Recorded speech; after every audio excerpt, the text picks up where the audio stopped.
Welcome back. In the last lectures, we have begun with what ecofeminism is, and we had also dealt at length with some of the ecofeminists and what are the kind of stands, and then some of their bio sketches, what they have done, and then what they have contributed, and what are the kind of works which they have engages in related to concerning the women and especially feminism and vis-a-vis environment. So today we are going to continue with the last class, the sections on how we will be looking at the eco-feminist political ecology, and then more importantly the ecofeminism in the South. So if you look at the essentialist notion of how ecofeminism has been critiqued, the early ecofeminism is critiqued by mostly the post-structuralists and other third wave feminists for being essentialist because of its proposal that women not only have a special relationship with nature as a consequence of their biology, but that this has also in some sense puts them in a better position to speak on behalf of the environment. Now what they specifically argue is that such an argument becomes problematic because it assumes that women have an irreducible female essence, that is something which is unchangeable. Now the critics have been that the creation of sort of a dichotomy in which women has been placed, and nature denies the kind of complexity of this situation in both the masculine and the feminine traits can be sort of attributed to both. Now there is also a growing concern with tying women so strongly to the environment, particularly as a custodian or nature's keeper. Now if you look at the works of for example Rita Gerd, and which sort of like states that the academic feminist resistance to ecofeminism is due to their fear of spirituality, as it is seen as both essentialist and apolitical. So additionally, these critics sort of forget that a strategic essentialism has been highly effective, an effective tool in direct activism about feminist and ecological concerns. Now after this we can sort of like look at the charges of gender essentialism and how most of the feminists has been working on the intersection of feminism and environment, though it is distinguished from the essentialist idea. And some of the terms which are being cited by the ecological the Greta Gerd are ecological feminism, and also feminist environmentalism, and also social ecofeminism, and also a critical feminist eco-socialism. Now there are also other approaches such as that of eco-feminism as expressed by the most of the South or the African American eco-feminists who identify with racism, which is of course perceived to be the primary form of oppression before sexism. There is also a spiritual ecofeminism and materialist ecofeminism, and if you look at the works of Ariel Saleh, she sort of argues that capitalist industrialism owes a global debt to the global south, that is something which we also normally being raised within ecofeminism, which is a growing concern. Now one can also look at the way in which how these man and nature has been exploited. Now as we have discussed so far, ecofeminism in some sense tries to connect the exploitation and domination of women with that of the other, with that of the environment, and argues that there is a connection between women and nature. So in some sense the ecofeminism sort of tries to espouse movements and philosophies that link feminism with ecology. Now the ecofeminists also believe that these sort of linkages or interconnections are being illustrated through the notion of how the female values of reciprocity, the kind of attachment or the kind of embodiment of women, that is reciprocity, nurturing and cooperation, and then which are of course present both among women and in nature. Now one can also possibly look at how women and nature are also united, that is through their share of history. Okay. Now this can be sort of located from the history of oppression by the Western patriarchal mentality or society. Now let us quickly familiarize ourselves with what ecogender studies is. Now ecogender studies draws on both the feminist political ecology and the social scientific version of ecofeminism. Now there is also this notion of feeling that by eliminating the domination such as both in an ideological and material sense, that women and men will be able to fulfill themselves completely both as gender as well as human beings, which in turn will sort of create the possibility of the freedom of the non-human nature as well. So therefore ecogender studies attempts to theorize this vision by emphasizing relationality in both human to human and human environment environmental interactions. Now the feminist political ecology, as sort of propounded by Rothschild, also argue on the same line. Now in what ecogender studies normally focuses, we can outline few of these over here, that gender oppression and the oppression of non-human are intertwined and interconnected, and then which are embodied, and there is a relational fashion that has both ideological and material foundations. And as we all know, by now we are sort of like familiar that gender itself is in some sense a construction which is socially constructed, and therefore women's and men's embodied environmental experience cannot be understood in isolations. So we need to really locate this from the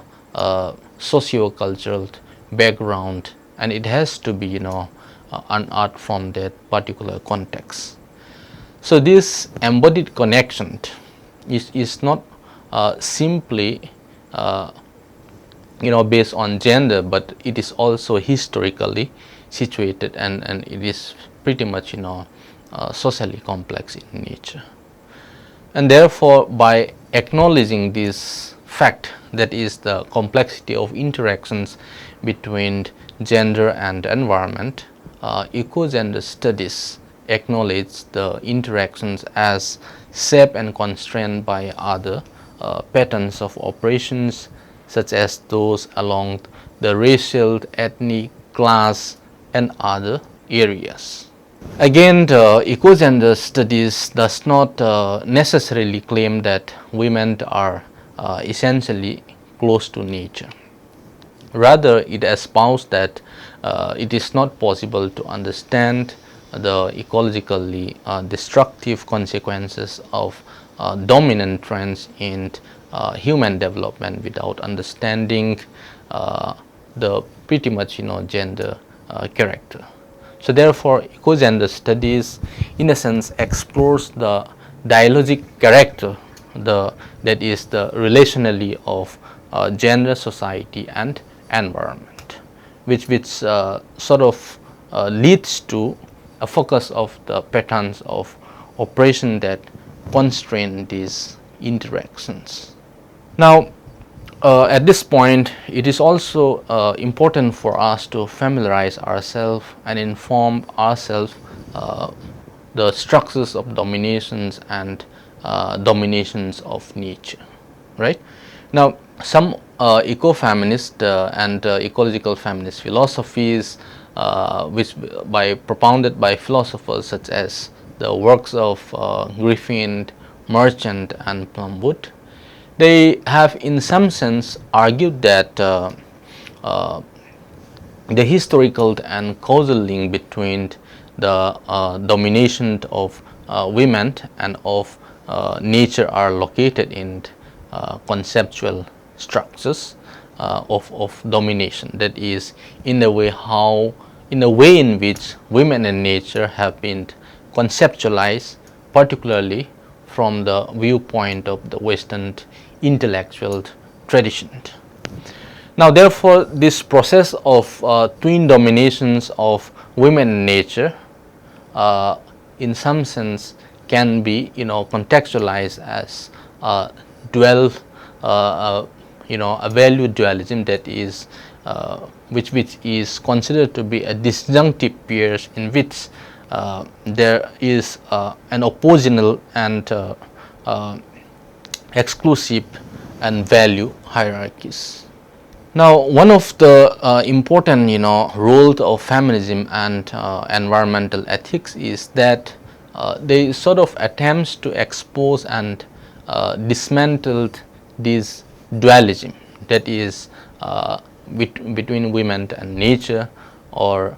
women and environment, and rather it attempts to rethink and reconceive those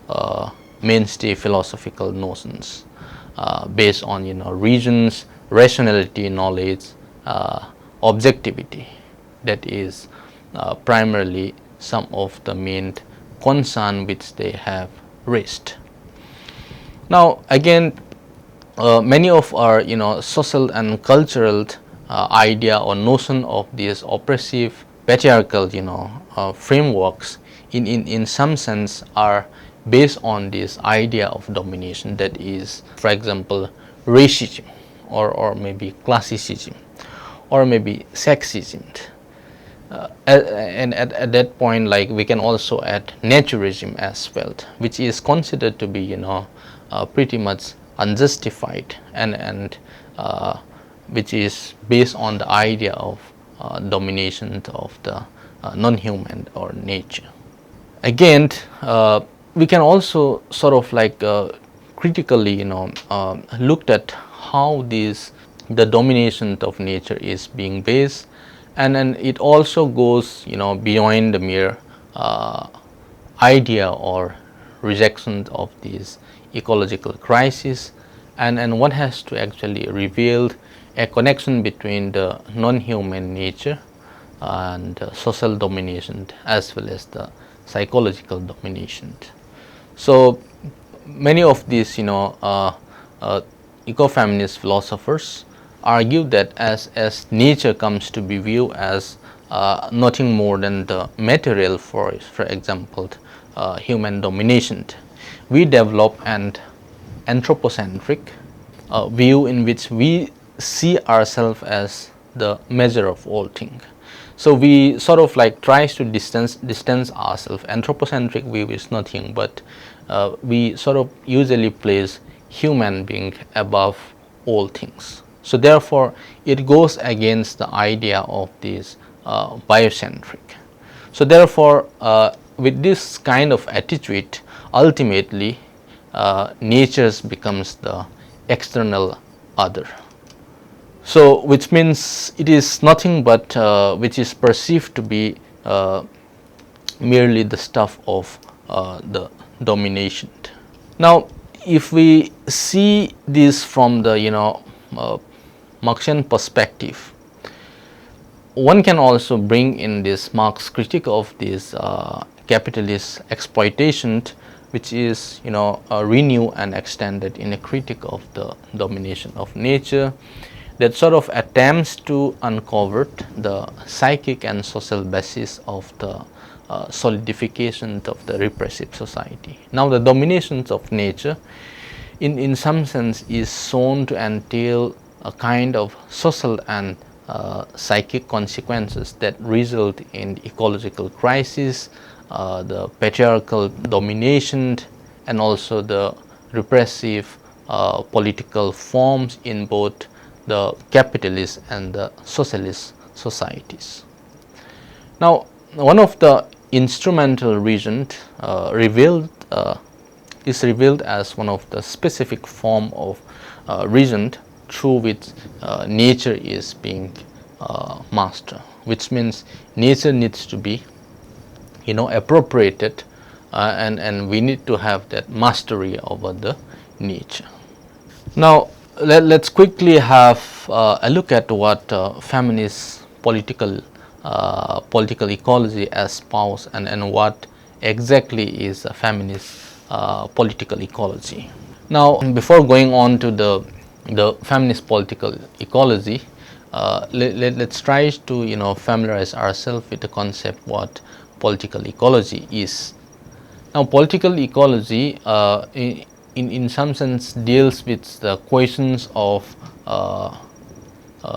justice and relations of power between humans and other beings in an environment that is in a living landscape, and across different topographical spaces. And political ecology also again addresses questions of distributive justice, that is from the distributions of the products and benefits which are derived from land, water, plants and animals, and also to the creation of, for example, the unequal distributions of waste, toxins and ecological damage. So I had also at the very outset of our lecture, I have sort of familiarized you all with environmental racism. So in some sense we can say that this unequal distribution of waste or toxins or ecological damage have in some sense posed a threat to the health and well-being of a particular group of people, or maybe who are confined to or inhabit a particular place. Now political ecology also includes issues of justice, okay, in process of organization, deliberation, decisions, and also the making of knowledge that guide collective action across scales. Now what then is feminist political ecology, and why is that the feminist political ecology has become important? It sort of emerged as an academic field in the 1990s, and many of the thinkers, especially Rothschild et al., sort of offered a framework within which gender is treated as something which is a critical variable in shaping and also in shaping resource, and also controlled, and also interacting with class, caste, race, culture and ethnicity to shape the processes of ecological change. So they sort of provide the kind of processes which involve in the environmental change, and and one of their main focuses are again the struggle of men and women to sustain the ecologically viable livelihoods, and also the prospects of a sustainable development. Now, the feminist political ecology also brings together and analyzes the insights, findings, and questions generated by a diverse range of feminist scholars. Now, one of the key questions for these feminists working in the field of this political ecology has been to ask what is the gender dimensions of environmental struggle and processes, and also more how might this interested with the feminist objective, strategies, and practices. So therefore, some of their main focuses is like gender environmental knowledge, and also gender environmental rights and responsibilities, and also gender environmental politics and grassroots activism. Now, therefore, the ecofeminist literature has moved beyond the essentialist positions toward a more post-structuralist and a performative approach, by looking at the way in which the social construction of gender plays an important role in the distributions of, for example, the environmental rights, the construction of scientific knowledge, the production of development agendas, and grassroots activisms. Now, one can also look at how some of the areas which the feminist political ecologies engages with. For example, gender and agriculture, gender and development, and gender and environment. So therefore, the feminist political ecology has contributed immensely to the critique of sustainable development, which appear in the late 1980s and rose to prominence after some successive summit. For example, the Art Summit in Rio in 1992, and which of course provide a platform for discussions and negotiation.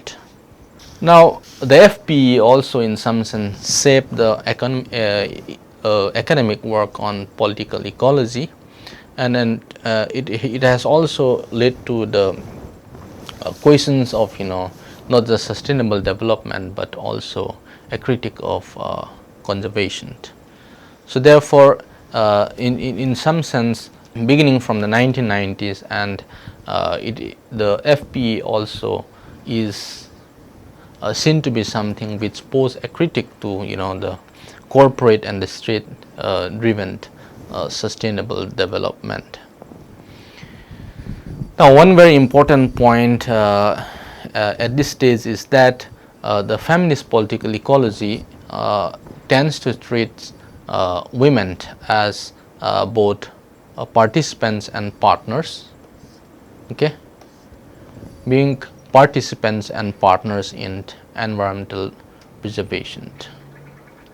because they have sort of occupies an important space, and women need to come in the forefront. And feminist political approach also explore the nexus between politics, ecology, and development, and also more importantly, it gives utmost emphasis to gender, because it sort of tries to critically look at the diverse sources of female oppression and multiple sides of women's resistance, right? How they are being affected, and then why they should be in the forefront, and how women can be really engaged in the preservation of these environments. So therefore the feminist political ecology approaches also in some sense help us to explore the causes of struggle of women and men to attain ecologically variable livelihoods for a more sustainable world. So for those of who adopt this particular approach, explores basically the nexus between politics, ecology, development and gender in order to clarify the diverse source of female oppression, as I had already pointed out. Now we shall move to focusing or looking at the way in which how the third world ecofeminism or the materialist conception of ecofeminism in the South. Now if you looked at or try to see the very different webs of feminism and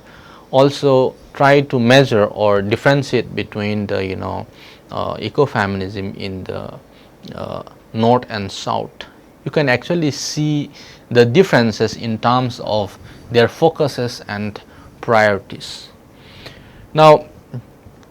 women in the third world countries are seen to be representatives of difference, that is more importantly in the field of ecofeminist movement and providing these movements as which sort of provide an essentializing and dehistoricizing the third world activism. Now one very example of this essentialism can be seen from the the ecofeminist movement, one of the most celebrated environmental movement in India, which is known as the Chipko movement. So over here in Chipko movement, I'll be sort of deliberating upon this particular movement at this point of time, and where we could actually see that the local villages, that is mostly comprised of the women, but there has been a contention that some says that it is not really an ecofeminist or a feminist movement, but rather it is a peasant movement. So anyway, like, we are not really going into that, but what can be seen from the Chipko movement in India is that the local villages have really organized to prevent the failing of the common resources, more importantly the communal woodlands, from the hands of the lumberjacks. That is, Chipko in the literal sense means hugging. So they sort of engages with this particular action which is called Chipko. So therefore this particular notion of hugging the trees in some sense symbolizes that cut me down before you cut down a tree, in some sense generated a lot of attentions, media coverage worldwide, and bringing some sense of a new way of expressing the environmental concerns. So the Chipko movement also specifically focus on the idea of let us plant more trees, and let us not just plant but let us protect, but and also it is also based on these premises of this idea of how the new humanity morality is being brought. So one can again try to contextualize this particular movement or these particular actions from the materialist feminist perspective, which is of course popularized by most of the people, the ecofeminists who are working or their focuses are in the South. So this materialist ecofeminist perspective is based on the idea of how nature and women are based on the labor of women, particularly in the third world, where women are engaged in sort of practical experiences, and which is also based on the idea of the emotional or spiritual interaction with nature on their everyday life. So they have this close attachment and close encounter, unlike the women in the north. So therefore, those people who have been day in and day out being very much attached and dependent on the immediate resources, for them nature is not simply a source of survival for them, but also in some sense a part of their way of life or their cultural or social identity. So the many of those eco-feminists who have focuses on the life in the south have in some sense tried to look and try to question the colonial past and the new colonial present of exploitation and poverty. So one can also say that the Chipko movement in some sense gathered a rapid momentum as it rode the wave of some kind of spirituality, that is, to protect the trees was in some sense a sacred act, and also blending an environmental science with deeply ingrained spirituality. So therefore one can also look at the way in which how different ideologies are put into play in the case of the Chipko movement. Thus elaborating more on the materialist eco-feminist, their focus in some sense primarily rely on the capitalist patriarchy, and therefore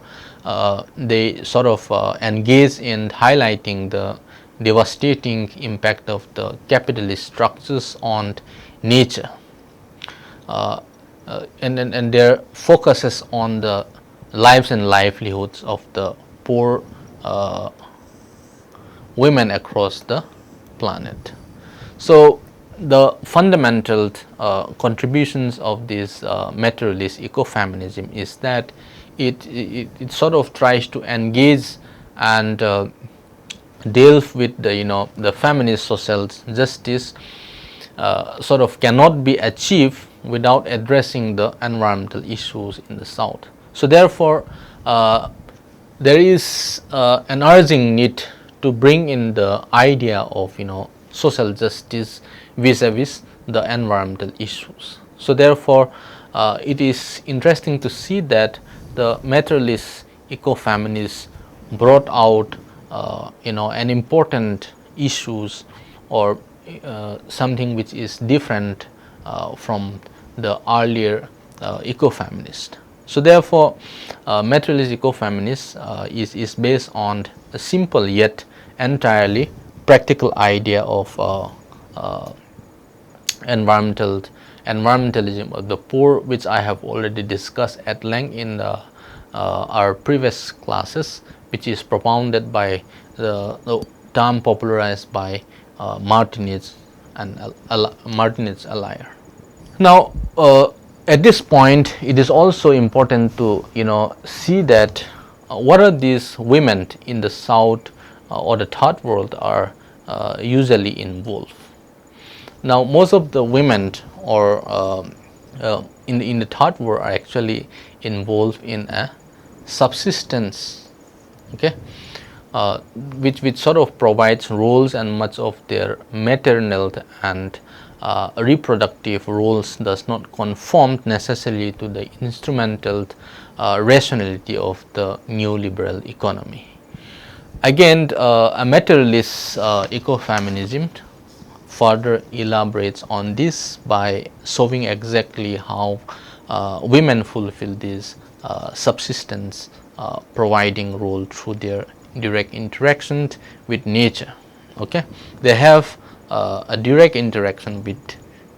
nature, which of course is equations of their survival and that of their dependence. So one can actually see that the way in which how the material is being played out is not simply about appropriating nature, but rather how to sustainably use resources, because ultimately because of their long association and because of their knowledge which they have possessed for generations, they have sustainably managed the resources, and partly the idea of these conservations and preservation is not something which is new to them, because they have partially and holistically engaged in this sort of practices. Now one important point which needs to be made at this point is that the kind of ideologies, that is different ideologies, are put into play. That is how for instance the feminist movement in some sense popularized Chipko, that is the pointing out that the poor rural women are actually at the receiving end, because if the some sort of environmental degradation happens, they are actually going to bear the brunt. For instance, if there is a scarcity of water, they're going to walk long miles, for example, in collecting fuel and fodder, and thus are some of the frontline and victims of the forest destructions, right? Now, continuing with what we have discussed, that is the materialist ecofeminist ideas. That is, if you look at the southern materialist ecofeminism, one can perhaps always go back to the Chipko, that is a movement which has been initiated way back in 1970s, when the women are actually protecting the forest. And one can also see that the kind of tactics which they have deployed by the common people, mostly the illiterate and poor peasant Garhwali women. Now they sort of like engage in the a symbolic protests such as prayers, fastings, and also more or less based on the Gandhian model of protest, which is more or less based on satyagraha or non-violence. So what these people are actually trying to focus on, and what is their main point or the guiding ideology, is because it gives them their main strength lies in not simply protecting forest for the sake of it, right? It is totally different from the idea of wilderness or wilderness thinking, for that matter, because the forest actually is their home, or maybe which they are pretty much dependent on for their own survival and subsistence, right? So in a sense, if the there is a degradation of forest, which means their means of life and livelihood is being at threat. Okay. Now, as I had outlined that there is a contention between whether Chipko movement has to be really considered as an ecofeminist movement by ecofeminists like people who are pretty much engaged in like Shiva, and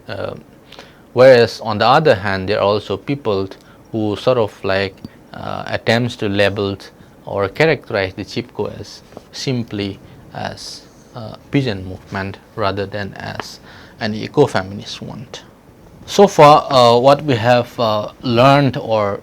familiarized ourselves is that materialist ecofeminists attempts to look at the way in which how women are at the forefront, and they sort of tries to engage in protecting the forest, that is women's afforestation activism throughout the world. Now, and the examples we have already cited, that is the Chipko movement, and also which engage or which use the tactics of the peaceful Gandhian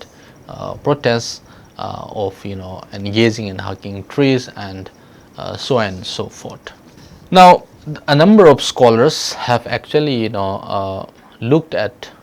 this particular movement, and what they have noted is that the social dynamics of this Chipko are far more complex, and the majority of these Chipko's leadership has actually been male, and the gender dimensions of the movement also need to be relationally understood within the context of class, caste, and developmentalist forest policies of the Indian state. Now, much of the Western essentialist or metricentric ecofeminism, as distinct from the social ecofeminism, actually fails to make a real connections between the domination of women and classism, racism, and poverty. So, relation with nature is thought of in a much more psychocultural terms, that is rituals of self blessing of the body, and partly because of the experiencing of the sacrality of how nature is being into play, which is seen to be pretty much more engaged with cyclical. And unlike this, we can also look at the way in which who actually leads in the movement, and what is the kind of leadership in this particular Chip movement. That the Chipko movement has much of the leadership, again, unlike what I have seen from some of those discussions. Much of the leadership in the Chipko movement has been female, and in a few much more notable hugging incidents, mainly female. That is the role of women in Chipko, along with the idea or that symbolic accent of the very notion of that hugging, with an ethic of not simply protecting but with care. Okay, so therefore has actually led some of the writers to term it as purely an ecofeminist movement. Now, and this particular movement is again assigning symbol of grassroots activism, and which of course tends to link the idea of how an imagined space, that is the Himalayas, that represents a historical pristine nature inhabited by the simple pigeons. So therefore you could see the kind of symbiotic relationship which is shared by the people concerned and which are living in close proximity, and then they have been dependent on it. Now, the Chipko environmental conservation movement in India came to the public attention way back in 1973, as we had already outlined the way in which how a group of women, or mostly women, and of course there are leaders which cannot be denied that the male members are there, engaged in this hugging tree. So therefore this very idea of nature of caring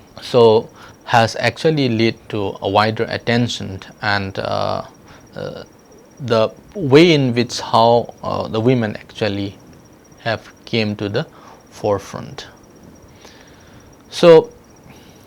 if we closely looked into this, that how gender and often culture bound assumptions about what constitutes leadership and authority, and who actually is the leader. So the rise of Chipko with women's power and participation play a central role, and then which could be construction in the foundational moment of the feminist political ecology. And the Chifko movement also served as a dramatic counterfactual to the then prevailing modernist and imperialist image of the third world peasants as forest destroyer and of women peasant as passive victims of tradition. Now, what does Shiva, in some sense, have to say about the Chifko women's movement? Because it has, in some sense, brought into the limelight that the story has actually been, in the environmental and feminist movement circles, and it soon also became an eco-feminist text. So it also raised some kind of an awareness to many feminist and women activists, and it also have actually brought against a very idea of how the notion of this movement should be actually carried forward. Now, while women have actually played a key role in this Chipko organization, the movement is much about the role of state and capital in the lives of India's poor, and it is about anything else. Now, Guha actually tries to counter Shiva's notion of how the women are actually in the forefront or with the feminine values. Rather, it actually portrays a sense of regional and ethnic movement which is led by men. Now, how then the Guha tries to make his position? Guha based his argument on the premise that there were no women leaders, I mean bluntly, except when they arose as accident leaders in the absence of men, and that the leaders were actually two men from different branches of Gandhian tradition, one more on social and economic and the other on the religious and devotional, that is Chandi Prasad Bhatt and Sundarlal Bahuguna. So the very evidence for a regional, cultural and ethnic resistance with religious and political roots is not no doubt about it, and the dismissal of women's central place in the women again in the movement again suggests a very narrow or patriarchal vision of leadership. So therefore, the denial of women's leadership in this movement and the claim of women having become accidental leaders in the absence of local men have actually tries to belittle the contributions of women, and therefore one can actually looks into the very notions of how this idea of oppression of women's needs to be relooked and relocated. Nevertheless, Chipko actually catches the eye and then become one of an important notion of the battle over feminist essentialists versus the reactionist anti-feminists were. So therefore, one can actually see that the approaches to women's environmental activism in the context of this larger or more complex environmental movement can be further debated. So the debate on the Chipko actually turned on the issue of intersectionality before the war, and the concept has actually become a mainstay of feminism and in the post-structuralist political ecology. Now, what is the way in which how this ecofeminism needs to be located in the developing countries? It sort of manifests the way in which how women struggles not just with their immediate environment or to protect them for their means of survival and sustenance, but women's struggles can actually be located against the state-guided development or state-abated globalizations or maybe market reforms, and then because their focuses are to save the nature and in the process secure their own survival and that of their families. So therefore, women, usually use a gender perspective in the light of their own experience and agents, and which can be situated in the complex of a web of relationship, not just between human and human, but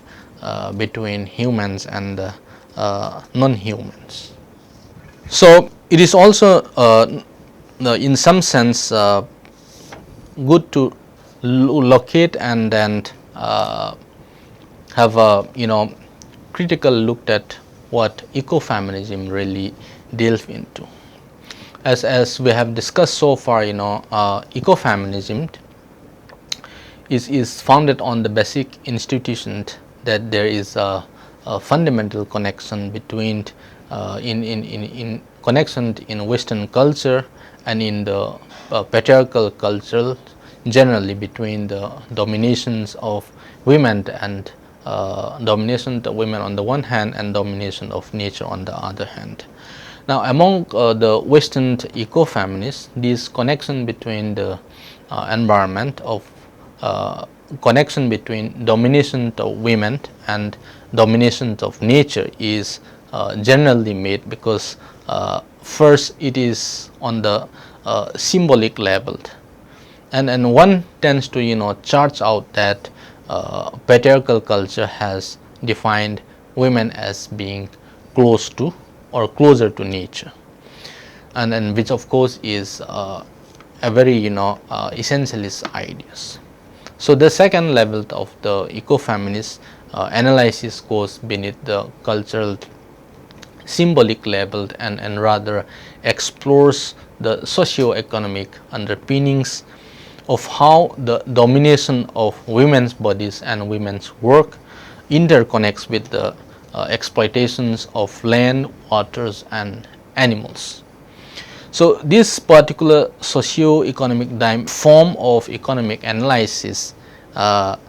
sees the cultural symbolic patterns, and